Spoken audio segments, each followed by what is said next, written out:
चलिए, good morning.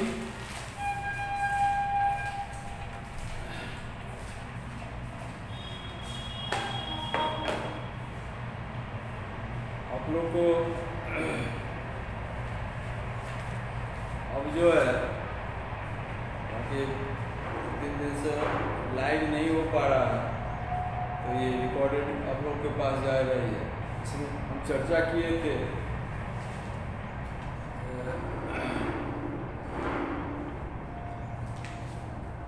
Simple सा chapter, ये stars and the solar system. Stars and solar system में आपको बताए थे पिछले क्लास में मून के बारे में। तो मून जो है, यानी ये बताए थे कि when the moon appears to be getting bigger, यानी जब चांद की आकृति, शेप और साइज वो बढ़ता है, उस फेज को हम कहते हैं वैक्सिंग, VAXING, वैक्सिंग। उसको हम कहते हैं वैक्सिंग। उसको क्या कहते हैं? वैक्सिंग। और when it seems to be getting smaller, अब धीरे धीरे जब चांद घटता जाता है तो उस स्थिति को हम कहते हैं वैनिंग, WANING, वैनिंग। उसको क्या कहते हैं? वैनिंग कहते हैं, है ना? उसको वैनिंग कहते हैं। And when the face of the moon is fully turned towards the sun, it's a full moon। और जब फेस जो होता है मून का वो पूरी तरह से टर्न होता है सूरज की ओर, तो उसको हम कहते हैं फुल मून, यानी पूर्णमासी या पूर्णिमा उसको कहते हैं, है ना? At the new moon the moon is lined up between earth and sun. और जब अमावस्या होता है, जिस दिन मून एकदम नहीं उगता है, तो उसको हम क्या कहते हैं? अमावस्या। अब आ जाइए,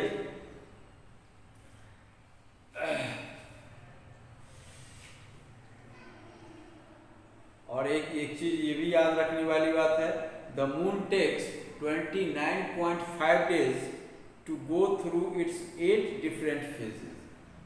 8 डिफरेंट फेजेस मून के होते हैं, जिसको कि कंप्लीट करने में इसको 29.5 दिन लगता है ना? और इस पीरियड को हम लूनर मंथ कहते हैं। इसको क्या कहते हैं? लूनर मंथ, है ना? चंद्रमास। इसको क्या कहेंगे? चंद्रमास। इससे पहले हम लोग ऑलरेडी जान चुके हैं प्लेनेटेरियम जो होता है, a room with a dome shaped ceiling. At the centre of the room is a star projector. इसके स्टार प्रोजेक्टर है, जिसमें विभिन्न ग्रहों और तारों की स्थिति को दिखाया जाता है। ये भी बताए थे।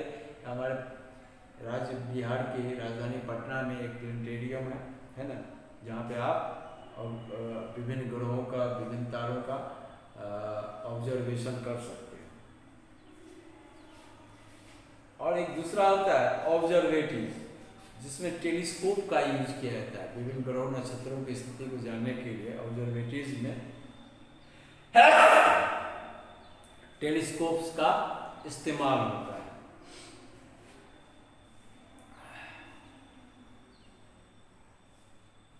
और ये भी बताए थे कि sun, moon, planets, stars and other objects that we see in the sky are collectively known as heavenly bodies.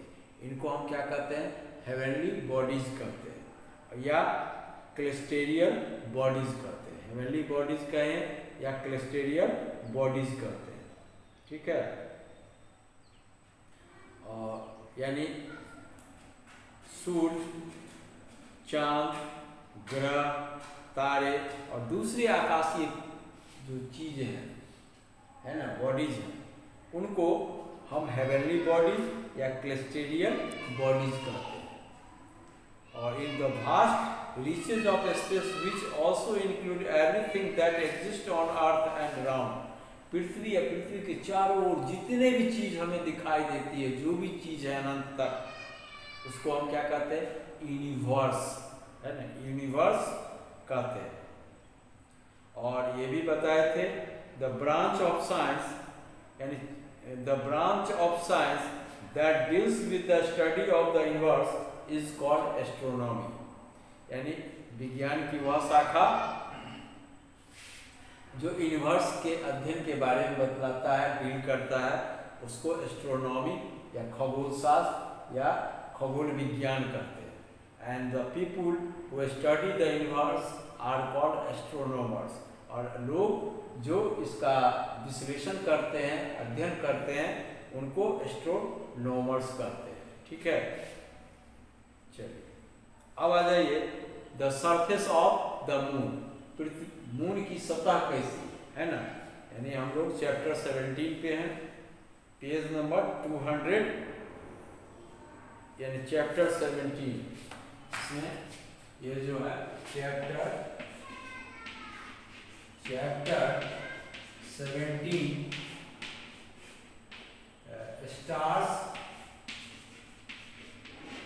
stars and the solar system and the solar system,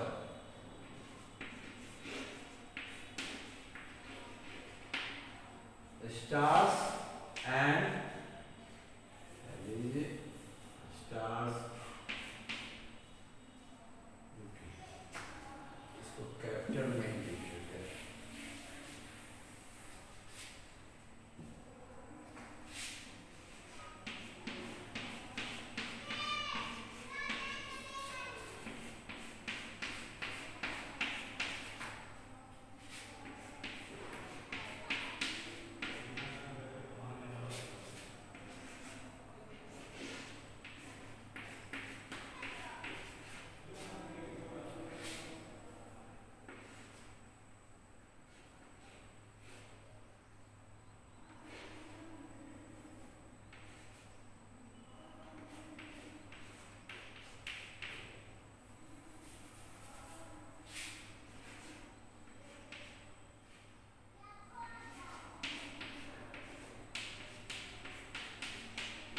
Stars and the solar system। अब आ जाइए moon के surface के बारे में। The surface of the moon, यानी moon की सतह क्या है? The moon surface is characterised by steep mountains and craters, ball shaped cavities of meteoric origin, यानी चांद पे जो है बहुत गहरे गड्ढे, विशाल गड्ढे, उनको क्रेटर्स कहा जाता है। उनको क्या कहा जाता है? क्रेटर्स, CRATERS, क्रेटर्स, उनको क्या कहते हैं? क्रेटर्स। बाउल शेप होते हैं, कटोरानुमा रचना होती है ना। There is no atmosphere on moon, moon पे कोई वायुमंडल नहीं है, वहां की सतह पे कोई वायुमंडल नहीं है, यानी हवा नहीं है। There we can not talk on moon as we talk on earth, तो वहाँ कोई मटेरियल मीडियम नहीं है जिस कारण से हम वहाँ पे बात नहीं कर सकते, है ना। क्योंकि हम जानते हैं साउंड वाले चैप्टर में आपको बताया था कि sound need material medium to travel, तो चूँकि वहाँ मटेरियल मीडियम नहीं है, इसलिए मून पे हम लोग बात नहीं कर सकते। Further there is no water on moon, और इसके अतिरिक्त वहाँ पानी भी नहीं है ना, वहाँ ना हवा है ना पानी, वहाँ विशाल गड्ढे हैं, बड़े बड़े ऊंचे पर्वत है ना, स्ट्रीप ढलान वाले पर्वत है ना। ये अब आ जाइए स्टार, जिसको तारा कहते हैं। स्टार को क्या कहते हैं? तारा। A star is a heavenly body that has light of its own. Star वह हेवनली बॉडी है जो अपने प्रकाश खुद उत्सर्जित करता है, अपने प्रकाश से प्रकाशित होता है, यानी वो लाइट को इमिट्स करता है ना। A star is a heavenly body that has light of its own, जिसके अपने लाइट होते हैं, ठीक है। Our sun is also a star, हमारा सूर्य जो है ना, वो भी एक स्टार है, यानी तारा है। जिस सूर्य से पूरी पृथ्वी प्रकाशित होती है वो भी एक तारा, ठीक है।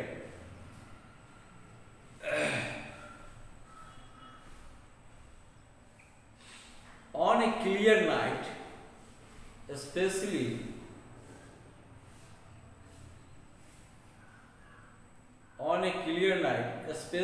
after rains, यानी क्लियर नाइट में जब बरसात के बाद अगर आकाश को देखिए, है ना, we can see about 3000 stars with naked eyes।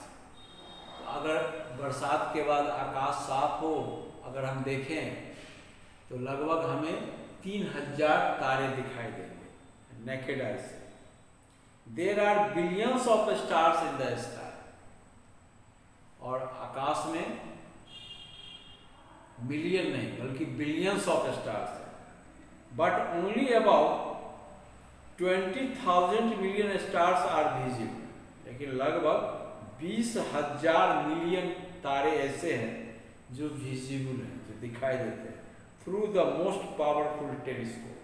बहुत पावरफुल टेलीस्कोप है, तो उसकी सहायता से हम 20,000 मिलियन तारों को देख सकते हैं। The 200-inch reflected telescope which is located at the Mount Palomar Observatory in USA, ये यूनाइटेड स्टेट्स अमेरिका में है ना। वहाँ से लगभग 200 इंच चौड़ी रिफ्लेक्टर वाला टेलीस्कोप है, उसकी सहायता से आप देख सकते हैं। 200 इंच हेल टेलीस्कोप, इसका नाम दिया गया Hale telescope at Mount Palomar observatory California. ये कैलिफोर्निया में अवस्थित, कैलिफोर्निया अमेरिका का एक स्टेट है ना, कैलिफोर्निया में अवस्थित है। अब आ जाइए, stars are very hot bodies. Stars जो होते हैं बहुत गर्म बॉडी होते हैं, ठीक है।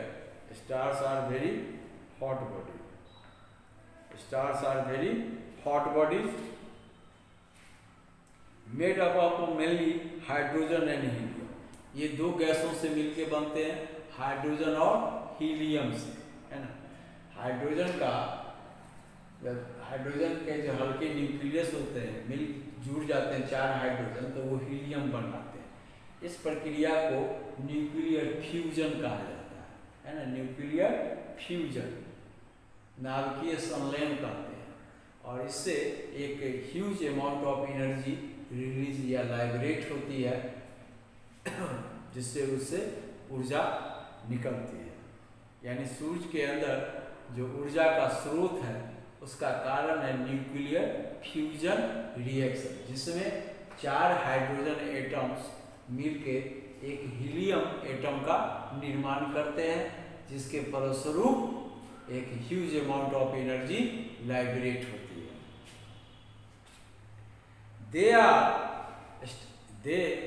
they refers to stars. Stars are not visible during the daytime. Stars जो है डे टाइम में विजिबल नहीं होते, दिखाई नहीं देते, because the bright glare of the sun overpowers the feeble star light. क्योंकि दिन में सूर्य की प्रचंड प्रकाश होती है, उस प्रकाश के कारण ये छोटे छोटे जो टिमटिमाते स्टार के जो लाइट है वो हमें दिखाई नहीं पड़ते। लेकिन रात्रि के समय, सायंकाल के बाद जब सूर्य का प्रकाश गायब हो जाता है, खत्म हो जाता है, तो हमें ये तारे दिखाई पड़ते हैं, ठीक है।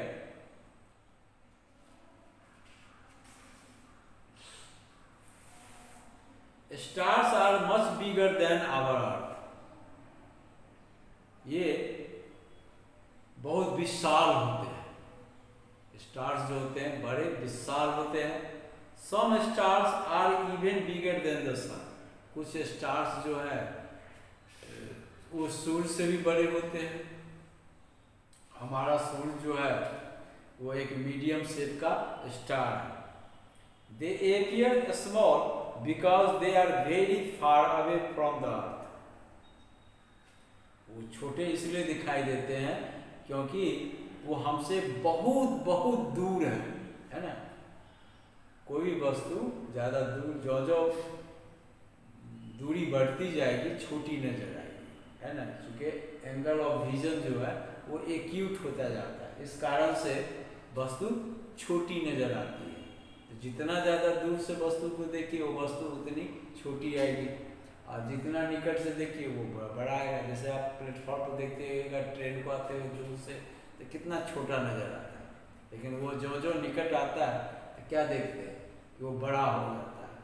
तो इसी प्रकार स्टार्स जो हैं वो काफ़ी दूर हैं हम लोगों से, है ना, बहुत दूर हैं। इस दूरी के कारण वो छोटे नजर आते हैं। They appear small because they are very far away from the earth. वो पृथ्वी से काफी दूर है। When seen from the earth, stars appear to move from east to west. पृथ्वी पर से अगर देखिए तो आपको स्टार जो है मूव करते नजर आएंगे ईस्ट टू वेस्ट, यानी पूरब से पश्चिम की ओर। This is because the earth rotates from west to east about its geographic axis. इसका कारण ये है कि हमारी पृथ्वी जो है वो पश्चिम से पूर्व की ओर घूमती है, जबकि तारे जो हैं नजर आपको आएंगे मूव करते हुए ईस्ट टू वेस्ट, यानी पूर्व से पश्चिम की ओर मूव करते नजर आएंगे, है ना।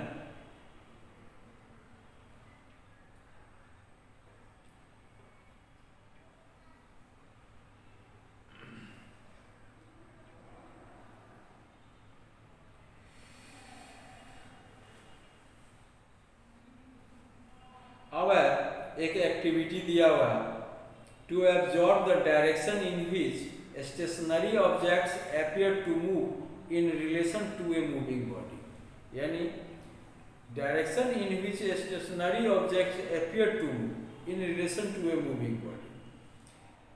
अब कहता है अपने खेल के मैदान चले जाइए, go to the playground with your friend, अपने दोस्त के साथ प्ले ग्राउंड चले जाइए। Ask the friend को कहिए to turn from east to west, उसको कहिए पूरब से पश्चिम की ओर इन सर्कुलर मोशन, यानी एक वृत्त बना के पूरब से पश्चिम की ओर उसको कहिए घूमने के लिए। Ask the friend to turn from east to west in a circular motion. Ask him to observe the stationary object around, और जो स्थिर वस्तु है उसको देखने के लिए। Now tell him to stop suddenly, एकाएक कहिए कि उनको रुक जाने के लिए। In which direction did he find the object to be moving? He would find that as he move from east to west, जब आप पूरब से पश्चिम की ओर घूमते हैं, है ना, the objects around him appear to move from west to east. तो ऑब्जेक्ट जो है वो वेस्ट से ईस्ट की ओर, यानी पश्चिम से पूर्व की ओर घूमती हुई नजर आएगी। ये आप भी कर सकते हैं, है ना। अब आ जाइए, एक होता है पोल स्टार, POLE पोल, STAR पोल स्टार, जिसको ध्रुव तारा भी कहा जाता है। पोल स्टार को ध्रुव तारा भी कहा जाता है, ठीक है। Pole star that appears to be stationary when seen from Earth, ये पृथ्वी से देखने पर स्थिर मालूम पड़ता है, इसकी स्थिति में कोई परिवर्तन नहीं होता है। This star is situated in the north direction, ये देखिएगा तो आपको उत्तर डायरेक्शन में नजर आएगा, जिसको कि पोल स्टार कहते हैं, है ना। यानी उत्तर दिशा में एक स्थिर तारा आपको नजर आएगा, जिसको ध्रुव तारा या पोल स्टार कहते हैं। इसको हिंदी में ध्रुव तारा या पोलरीज भी कहा जाता है। The pole star appears to be stationary यह स्थिर इसलिए मालूम पड़ता है because it lies on the geographic axis of rotation of the earth. यह पृथ्वी की जो अक्ष है उस रेखा पर ये होती है, उस रेखा पर ये अवस्थित होती है, इसलिए यह स्थिर दिखाई देती है।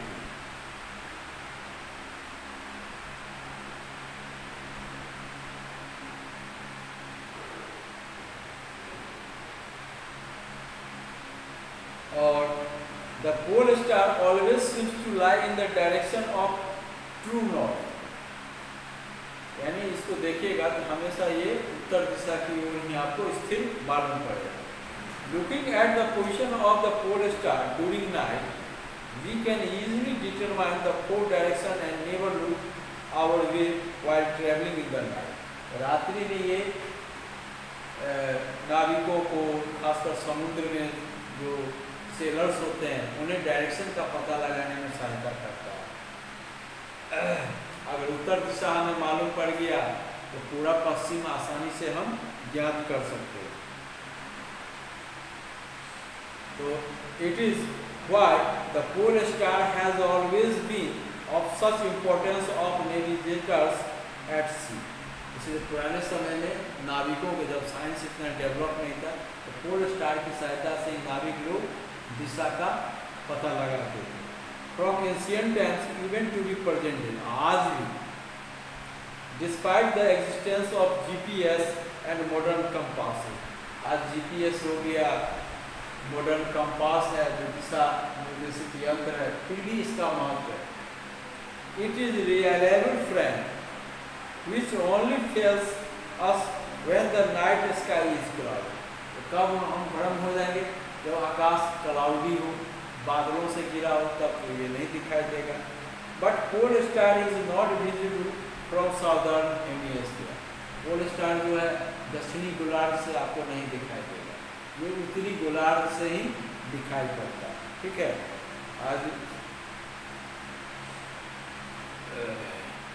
आज इतना ही रहने दीजिए। इसमें कल जो है हम लोग चर्चा करेंगे लाइट ईयर के बारे में, इसके बाद nearest star of the earth, इसके बाद गैलेक्सीज के बारे में, कॉन्स्टेलेशंस के बारे में।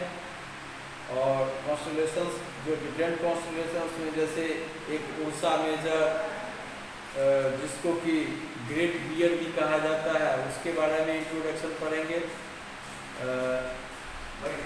बिग डीपर भी कहा जाता है, ओरियन के बारे में भी करेंगे, है ना। इन सब बारे में यानी कल चर्चा जो होगी वो कॉन्स्टेलेशंस के बारे में मेन चर्चा कल हमारा फोकस जो होगा वो होगा अबाउट कॉन्स्टेलेशंस। आज इतना ही रहने दीजिए। Thank you.